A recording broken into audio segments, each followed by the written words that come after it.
that catch was probably the craziest catch I've ever seen in my entire life. I mean, to that body control that Omar has is just unreal. Like it was I can't even put it into words. It was crazy. We'll go Matt on the left and then Joe. Is Fernando ever not that optimistic and hyped up? Like, are there any times where it's almost like he's at he's got one speed? I mean, how is he like behind the scenes with you guys? I mean, I'm roommates with Fernando too, so him and his brother, and they're first of all, they're great people. Like, their families are great, and really they're always positive. Even at the house, like they're always. If somebody's having a bad day, they're always cheering you up. Like they're honestly just great people. Then we'll go Joe on the left and then Daniel. How much do you feel you've grown this season to come in with scrats out and make plays like the toe drag, the deep post, everything that went into this game?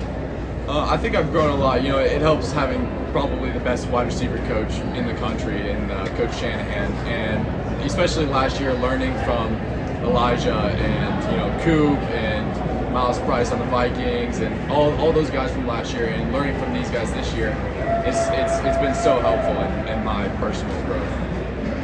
Now we'll go Daniel and then Zach B. I want to say Sig had mentioned that just late there, the odds, it was probably the lowest odds win that he's ever had. What is it about you guys that just you keep fighting, you keep punching, and when you could lose faith, you just don't? I mean, Coach Sig is always teaching us never too high, never too low, which we take to heart, and it's especially good in games like this when like you said, we have these very low odds. We have very strong confidence in our defense to go out and make a stop, and put us in the right position to make those last drive plays. Zach B and then Sammy. What makes you confident in a situation like that last drive? What makes you confident in Fernando as a quarterback? Why is he able to get it done? I mean, like I said, Fernando is probably the best quarterback in college football, and I think that all the hard work that we put in the offseason led to this exact moment, and all the extra work that we put in. Go Sammy, then last one to Thomas. Charlie, your first catch was the long one that set up the first touchdown. Can you take us through that? It looked like they were playing man and blitzed a lot. Did you guys take advantage of that there? Yes, sir. So, after the first couple drives, we saw what they were running, and we had this game plan put in, and we took advantage of it. All right, Thomas, last one.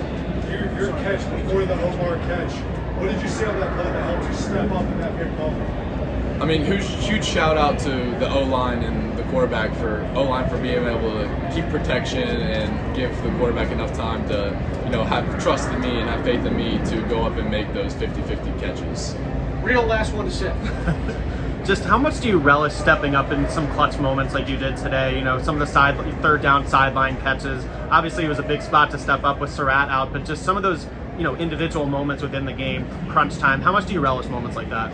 Well, all the glory goes to God, first of all, and without Him, I would be nothing. And I think that in those moments, again, it's the O-line and it's the quarterbacks who have the ability to put us in those situations, to have faith in us to make those plays. All right, thanks, Charlie.